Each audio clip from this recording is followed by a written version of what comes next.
এই যে বাড়ির বৌমারা, শাশুড়ি তোমাকে উল্টো পাল্টা কথা বলেছে, যা নয় তাই বলেছে, তোমার মনে আঘাত দিয়েছে, তুমি শাশুড়ির কথায় কেঁদেছো, কষ্ট পেয়েছো।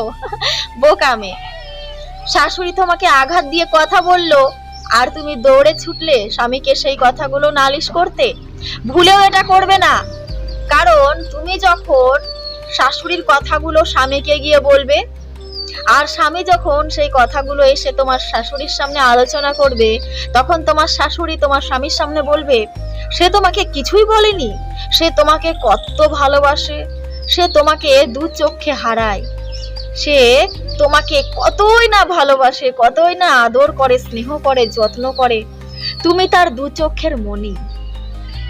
আর তোমার স্বামীর সামনে কেঁদে কেটে তোমার শাশুড়ি সেই সময় এমন নাটকটা জমাবে, তোমার স্বামী ভাববে তুমি তোমার স্বামীকে উল্টো পাল্টা কথা বলেছো তার মায়ের নামে বানিয়ে বানিয়ে। তুমি তোমার শাশুড়ির নামে বানিয়ে বানিয়ে উল্টো পাল্টা কথা বলে তোমার স্বামীর কাছে তোমার শাশুড়িকে খারাপ করতে চাইছো। বুঝতে পেরেছো? তোমার শাশুড়ি যদি তোমাকে কোনো রকম খারাপ কথা বলে, তাহলে সেটা খুব তাড়াতাড়ি গিয়ে স্বামীকে বলার দরকার নেই, না হলে তুমি খুব সহজে প্রমাণিত হয়ে যাবে যে তুমি একটা মিথ্যেবাদী। তোমার শাশুড়ি তোমার স্বামীর চোখে তোমাকে একজন মিথ্যেবাদী হিসেবে প্রমাণিত করেই ছাড়বে। তাই যা হচ্ছে চুপচাপ সহ্য করে যাও, কাউকে কিছু বলার দরকার নেই।